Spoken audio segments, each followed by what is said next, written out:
dare you? How old were you when you were homeless? Let's see. I must have been like 26 or so. Really? 26 or 25 or something like that. No, not that long ago. Wow. But the most difficult part was like I was a cook, right? I was a cook, and so you had a job, but you right, were I homeless. had a job, and I had to do was I had to show up to work on time, bathed, just like how you're normally supposed to, normal people. And like they would just not understand why I'm fucking showing up like to work 2 or 3 hours late, like bogged down, like no sleep. It looks like I've been partying all night, but it's literally just because I couldn't get any fucking sleep. Yeah. And it just sucked, and eventually I got fired. Wow. And eventually, like, that's whenever I started going down the path of, like, getting on my friends' couches and stuff like that. And eventually I found someone who was willing to, like, work with me. And I had just found a job, and I had saved enough money and paid for my first month of rent, and it was only $400. Cool. So that was just, that was, like, what started, like, my writing process. Really? Was, like, that's whenever I figured out, like, how I write jokes was just basically through trauma. Mm-hmm. That's literally how I interpret like my trauma is through comedy. Yeah. And if you like watch my videos on YouTube and stuff like that, you'll hear a lot of shit that just sounds like kind of out there and crazy, but like it literally all of it has happened in some way or fashion. Mm-hmm. I was talking about how I used to infect all my friends' computers with porn because LimeWire was a thing, and people were like, haha, you wouldn't do that to your friend. No, I did. Really? Like, I was a fat asshole. I was like Cartman, basically. I was like the Mexican Cartman. Yeah. So, like, I was always fucking around. Like, I was a bad kid. But, like, again, tangents. Like, I have no idea where I was going with that. Let's see. So, what is that climb up, like right now you're climbing up the comedy ladder, right? Trying to, yes. Yeah. Fucking goddamn it, yeah. So what is I'm that trying like? to. Well, like, are you getting shows regularly? Like, are you not as often as I would like? Yeah. But you're doing stand up, right? I started out doing stand up at this bar in Deep Ellum called Will Call Bar. And Will Call Bar is known for their comedy on Tuesdays, and they're also known for their food. They have really good food. That's another shout out if that's cool. I wanted to do. His name is Joshua Gianni Farrell, one of those. I'm sorry, homie, but he's like been featured on Dallas Observer. He's been featured on a bunch of like shit. That Trey's Chowdown, you know about that one? No, I don't. It's like this big chubby white dude who just goes around eating food in Dallas, and he's famous for it. Cool. But like like he's gotten like recognitions and shit like that for his food, and it's just amazing fucking food, amazing bar food, and that's what they're known for. But that was where I did my first stand up. Was my first open mic was there at Will Call. And how was it, man? Was it a little frightening? I was scared. Yeah. Like, one thing I remembered, like, whenever I first started doing comedy was that this would happen. My leg would shake the whole time I'm up there. Yeah. And you could just tell I'm fucking nervous. Sure. And like, you can't really see my legs in the first video, but that was me. Just the whole time I was just fucking shaking because I was afraid. And now whenever I get up there, I don't have that. So like, I don't have to focus on that. Like, and that just comes with like being in front of the crowd a bunch of times. Was like, that initial fear just kind of wears down. So like, the only other fear is like, that you're gonna just fucking piss somebody off, or like, nobody's gonna laugh or whatever. But or Will Smith is in the crowd. Yeah, something like that. Yeah. But then at that point, like, you kind of, as a comedian, you have like turnarounds, like, you have like just complete, like, I was making a joke about the Dallas Cowboys one day, and about how Jerry Jones got into a car accident on Harry Hines. Yeah, he did. And I was making a joke about how he was going to look for some street taco pussy. And there was another joke I threw in there. And maybe he was looking for like a really cheap running back, like the fastest crackhead with a TV in his hands. Yeah. Like, you know, just a real cheap, like $5 running back. And then the one that I got to that nobody was laughing at was like, you know, the only other reason I could think someone that rich would be on that part of town would be for drugs. Right. Or maybe like, you know, you've got like that one family member no one gives a shit about that's about to die like for fucking like drug binge. The family member that doesn't give a shit about the Cowboys, the one that doesn't get the Cowboys tickets. Yeah. Silence. Dead silence. And I turned around and said, like, so you guys are fucking Steelers fans, I see. Like, you know, and I don't give a shit about football one bit, but that quick turnaround like erupted in laughter. Awesome. And like you find those small things as a comedian, like, you know, and like you gotta just be fast. yes, too. you gotta be quick. And that's my problem is that like I smoke weed. I smoke way too much weed, dabs specifically. Awesome. Like I smoke dabs. And like I had to learn that like I just can't do that shit whenever I go up there because I'll forget everything I fucking say. Everything. Like I'll have like, you know, a 5 minute like this is what my phone looks like. My phone screen usually has my joke list on there. See, Holocaust breath. Yeah. Jesus forgives me. Close to God and no insurance. Really? Why do you have that on your phone screen? Because like looking at that before I step up on stage reminds me like what I'm gonna say. Damn. But I'll fucking go through all of this for like hours before I get up there. Okay. Stare at this for like the next 30 minutes before I go upstairs, go upstage, and still forget what I want to say because I'm a goddamn pothead. Don't smoke weed, please. Don't smoke weed. Say no. What is she eating? What is that? A little Oreo. Oh my god, that's adorable. That's the only thing I could get her to just. Chill her out. Calm me down. Oh, that's cute. I love you, baby. Okay, so and then how about the rest of the comedians? How have they been treating you? Pretty well. Pretty well. I haven't comedy scene. How is it? It's competitive. Is it popular? It is goddamn competitive. Like I didn't realize like how many comedians there are. Wow. There are so many comedians, and what's great about Dallas is that it's so big. And there's off the top of my head, like I know like 4 comedy clubs. You know, and usually like, you know, whenever like whenever I think of like Victoria, I don't think of comedy clubs. I think of bars. I think of like restaurants, and like this is a metroplex that actually has comedy clubs. And it's not just that. It's like other bars that will do stand up comedy and music venues that will let you do comedy. Right. And there's so many places that you can do comedy at because it's getting popular now. And I guess, you know, comedy has been fucking around forever.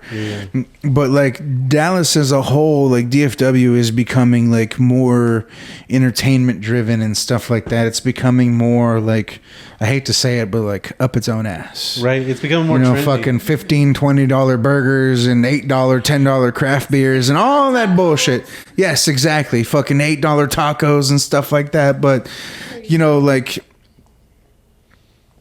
again, I'm so fucking sorry, bro. Tangents. I'm so fucking sorry. Like I had a point to all this. Like I get passionate. Comedy scene. I get passionate about shit. Yeah, but Comedy like scene Different like there's so many different places where you can go up to that isn't a comedy club, and like even, you know, someone who doesn't know anything about comedy could ask like, hey, you guys want to do some comedy, like make some money, like let's make some money, like, you know, let's fucking do this. Really? And if you've got a plan, like, you know, those people are willing to fucking do it, because like if a bar is like dying or like not getting any sales on a night, like, you know, fuck it, like I'm gonna let this dude set up and like there'll be more people in my bar tonight, like, you know.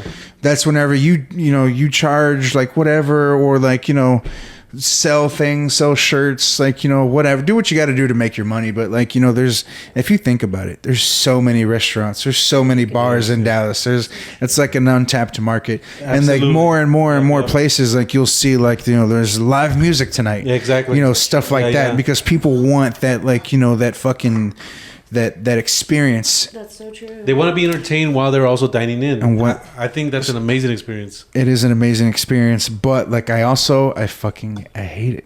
Why? And the reason why I hate it is because like I feel like it's like they're trying to turn DFW into like LA, like California shit. And like you laugh, but it scares me because like I don't like. I'm fucking poor, bro. Like I'm poor.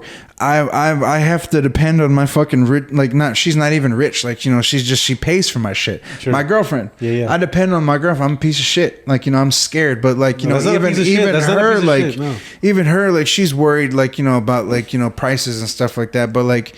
There's just everything is going up. Like what I was talking about earlier, like prices and stuff like that. Inflation. Yeah. Inflation and stuff like that. Prices going up, packaging going down.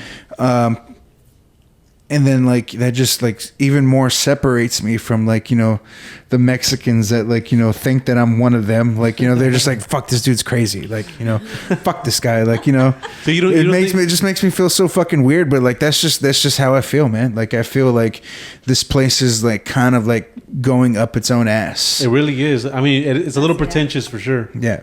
Especially if you go uptown. And it sucks because I love it. I love Dallas. Like I love it. But like what it's becoming, it's like really scaring me. Like, it just seems like they're trying to push out like, lower income people. And like, and if you're not lower income, that's fine. But like when I think about it, like, lower income people are the people who fucking build your community. They're the people who are your bartenders. They're your mechanics. Yeah. They're your cooks. They're your bartenders. They're all the people that like, you see regularly. Like what the fuck you're going to do when you like, drive up the price of all the apartments that they're living at. Like what the fuck you're gonna do? You're gonna get a bunch then of there's not gonna be assholes. anybody that wants to put up with all those people that fucking come in after brunch that just want to ruin somebody. I'm sorry, fucking church and just want to ruin somebody's Sunday because like God allows it. Like like who are they gonna yell? There's not gonna be anybody that wants to work those jobs anymore because they're not gonna be a fucking afford to living here. Yeah. And see, I'm sorry, but like I get so passionate about the weirdest shit, but like that's where a lot of my comedy comes from is like being poor. It's like being like lower income, being like lower class, lower society, and like that's one difference in like DFW from South Texas is like that is just way more apparent. Yeah. It's way more in your fucking face, right? Way more in your face. Yeah. No, Sorry, I get so morbid at times, guys. I'm so sorry. No, you do. But like again, I'm really good at turning around. So like the best part about like all this to me is that like for like again like it's weird saying this because I have a girlfriend, but like with all this like new food and shit like that and there's like so many fucking fat white girls out there just walking around I could stare at. And like it's just so much fun to me, but like I love it for all the wrong reasons. That's actually the best thing about it. Okay, let's see what else we got to get into. Let's see, what is this?